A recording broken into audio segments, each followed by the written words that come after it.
a lot of people get frustrated and discouraged with what's happening in the precise moment, and hoping for there to be like an end goal, end date. To me, the end goal and end date is every day. You just need to enjoy whatever's happening.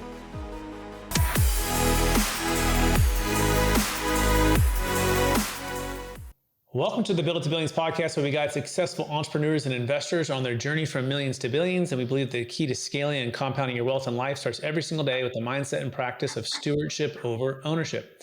Our ultimate goal is to help you scale and compound your wealth and life so you can give more or all of it away to help MVPs. I'm your host today, Brett Swartz, and each and every episode we're joined by some of the world's best real estate, financial, wealth, and entrepreneur minds in the world, where they share their insights and wisdom with us so we can all scale and make a bigger impact. I'm excited about our next guest. He's out of the state of Georgia, the Atlanta area, and he's in the multifamily investment and single family space, as well as the debt space within housing. And we're going to be talking about the shift from multifamily equity to multifamily debt. He's a repeat guest from a couple of years ago on the Capital Gains Tax Solutions podcast. Please welcome to the show with me, Mr.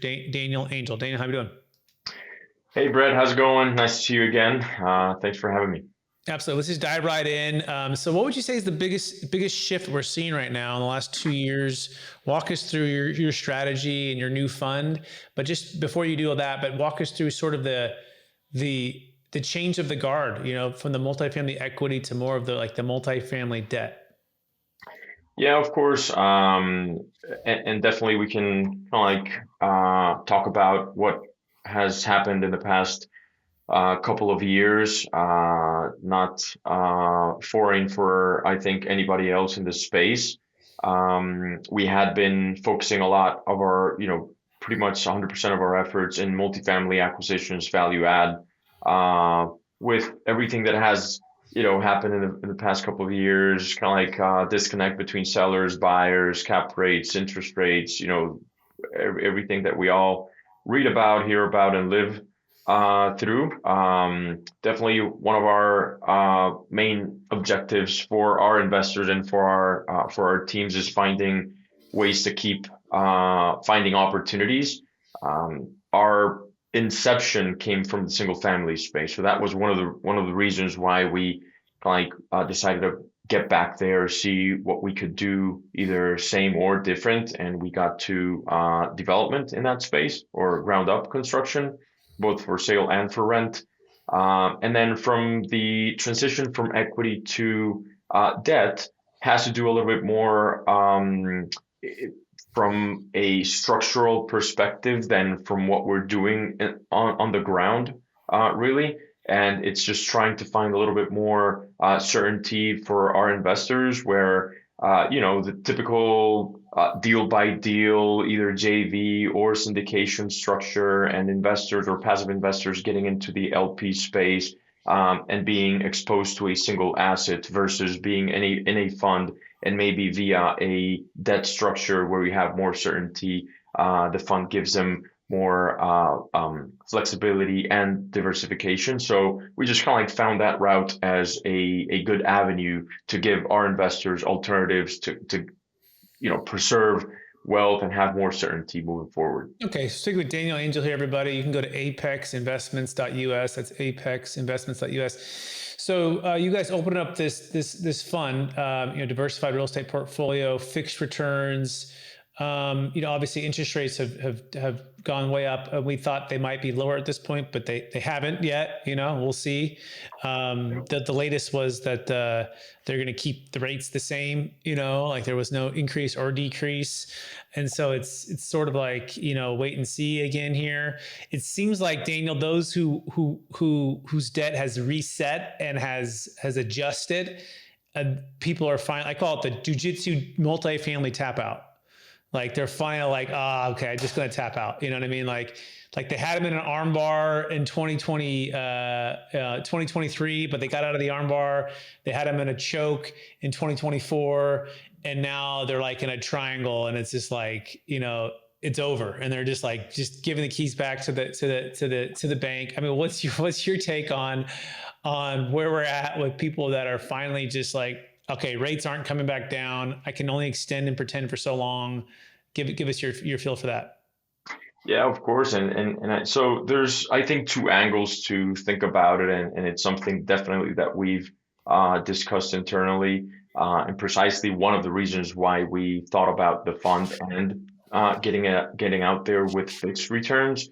And I think part of what you just described comes from that, 10-year wave of being able to make a good return. I'm not going to say easily, but easier, where, in a lower and lowering interest rate environment and lowering cap rates, it was, just a lot more dynamic, making money out of like these kind of investments. So the passive investor that came from the 2015 to 2020 run, obviously when they get to the what you described, 21, 22, 23, and interest rates staying up there, and some of those sponsors handing back the keys, and people losing money, and tapping into what they were expecting to be a, whatever multiple, whatever IRR. um you know when you're in the passive seat, when you're in the passive seat, you're, pretty much you don't have any levers to move it. It is what it is, right?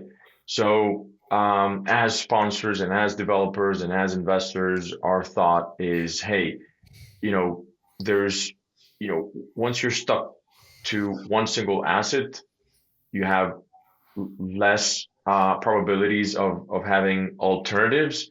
Um, that's one angle, right? And then the other angle is if you acquired in 22 and went floating rate, and the market is not performing, because if the deal's performing, then you can wait it out a little bit longer. But if on top of everything you said, the deal's not performing, then that's where it starts getting very tricky.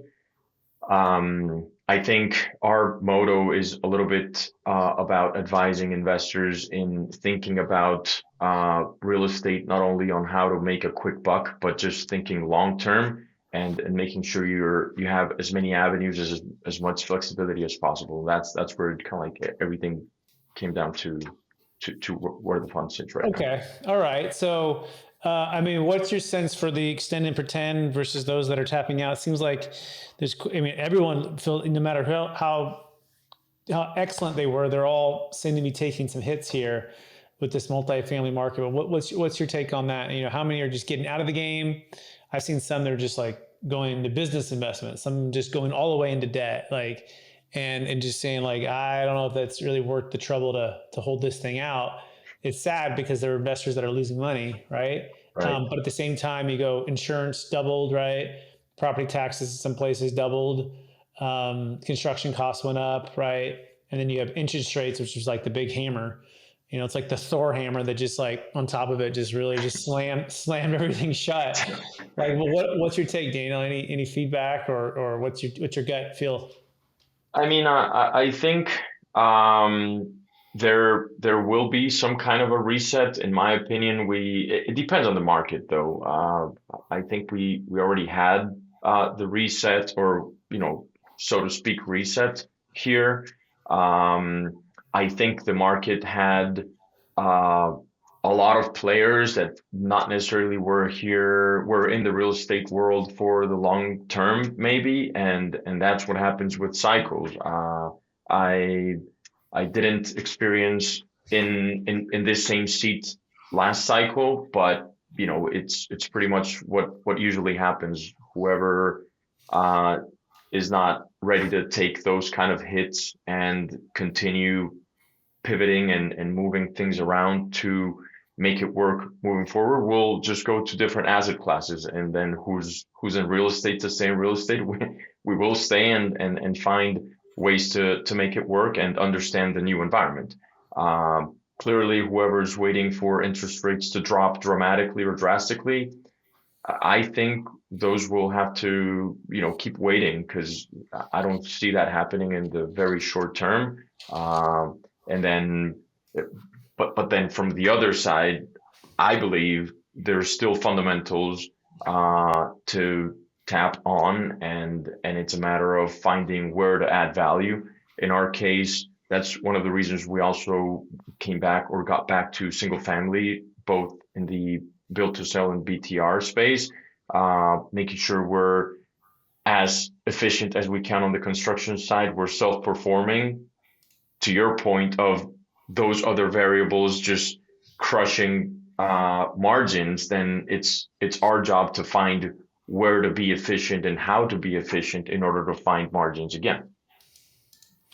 So where do you see the best opportunity right now? In our market, I think the built to rent space, deliveries hit highest already last year. I think the pendulum will swing back. We're starting to see some more activity on rent growth slightly, but depending on the market and the sub market, it's a very granular, and in our opinion, the best place to be is in a market that you really know and you really understand. That's in our case one of the reasons why we stay close to the asset and boots on the ground in our market. I know there's a lot of people that think differently, and there's a lot of comments around diversifying in different markets. In our case, what has really helped weather this cycle out is understanding our specific market. Okay. So you talk about your real estate debt fund. So what do you like about it, and how does it work? Sure, and thanks for that comment there. Mm, so basically, it's a debt fund, fixed return for investors. We have three, I would call it like verticals.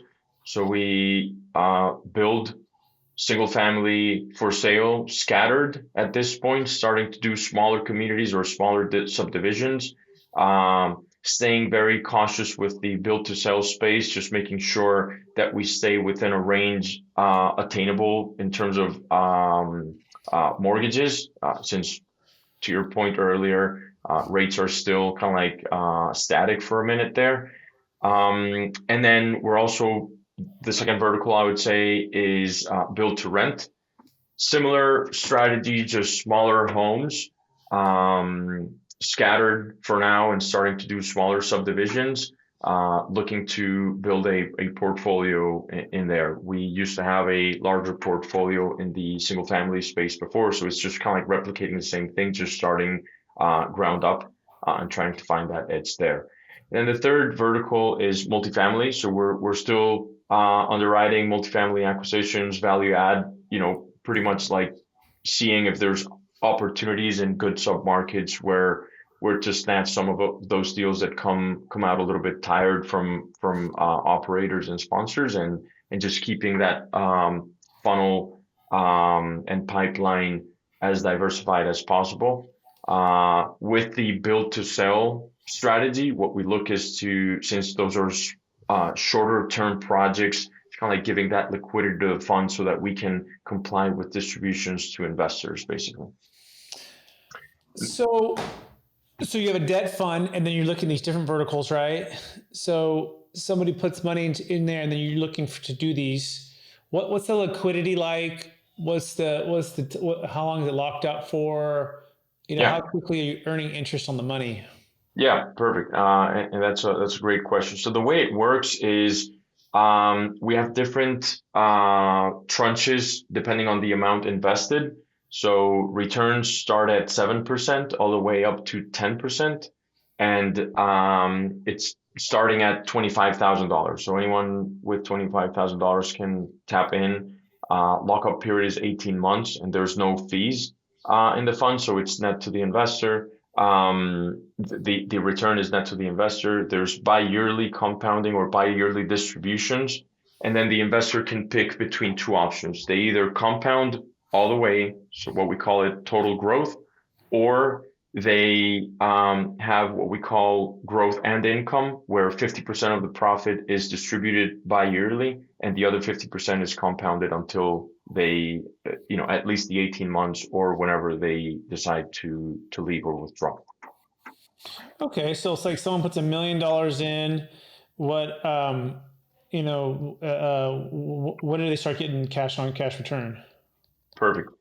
So the million, and I'll describe the different tranches. I forgot to mention that Let's use a million. Just a keep it minute simple. ago. Just a million Yeah. bucks goes in. What are they going to get? $1 million is 10% return, so that's kind of like the highest tranche. Okay, and when do they get their first payment out?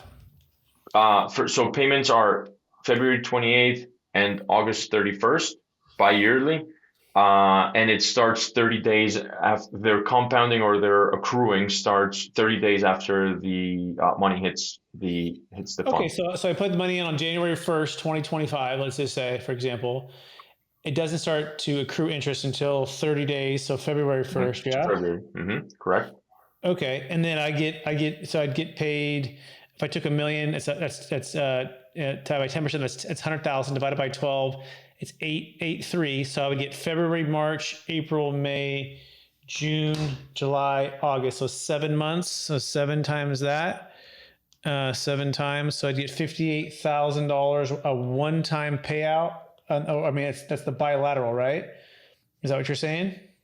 Correct. So if the person chooses the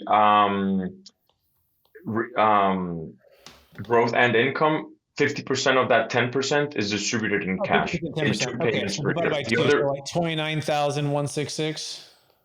correct. Okay, and then the other 29,166 would come out the December 31st, or So the lockup is 18 months, so it accrues and compounds by okay, yearly. got And it. then whenever, if the person wants to leave at month 18 exactly, then whatever it had compounded at that Okay, point. got it. Okay. By the way, speaking with Daniel Angel here, everybody. You can learn more by going to apexinvestments.us, apexinvestments.us. All right, that's pretty straightforward. Uh, Anything else about the fund at all that you wanted to mention before we go to lightning round? No, I think it's super straightforward. It's pretty much an alternative to a fixed return, any other fixed return investment. It's been just great for people now that we're seeing, see these money markets and all these other alternatives coming down from those sixes down to the threes. I would really encourage people to check it out. You get a K1 or a 1099, or what do you get? 1099 INT. Okay, okay.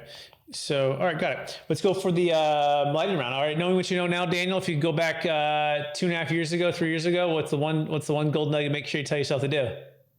I I would have I would have got more fixed rate interest. Mm-hmm. Yep, for longer terms. Oh yeah, longer terms, definitely. All right. Second question: what's the number one book you've recommended the most in the past year? Traction. It's a good one, right? Oh, What's amazing. the biggest takeaway from that book? I think just taking the time to set ground rules, and taking the time to structure, especially once you have a larger team. Um, it's just a great guideline for the team. Mm-hmm. Mm-hmm. Good. Next question: what are you most curious about right now? I think for the next 90 days, what's going to happen with the tariff situation? Uh huh. Yeah. Um, and what's the number one way you're using Chat GPT? That's a great question. The use of ChatGPT has increased so much within the team. At this point, like con content help for content, I would say. Yeah, I like that. And number one leadership quote or theme that you strive to live by? Enjoy the ride. What does that mean to you? To me, that means, a lot of people get frustrated and discouraged with what's happening in the precise moment, and hoping for there to be like an end goal, end date. To me, the end goal and end date is every day. You just Mhm. need to enjoy whatever's happening. So I'm reading and studying the regrets of people at the end of their life, right? And Hmm. many people discover that it's too late. That time before it's too late. That time is our most precious and non-renewable resource, right? And it's a common theme across really the whole world, right? And these Right. regrets, and that happen, and folks that truly want to know what matters. So one of them that came up with was prioritizing relationships and maintaining healthy work-life boundaries.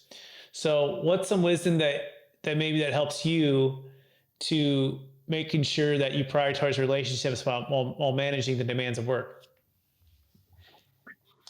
Right. I understand the balance. In my case, I love what I do, and to me sometimes it's hard to to distinguish between life work balance. Um, but I honestly believe that what I mentioned earlier, like enjoying the ride and just kind of like appreciating everything that's happening at any time, and understanding one thing that I thought you were going that way, but 90% of I've read, and I've read multiple times, like between 80 and 90% of the things that you worry about never happen.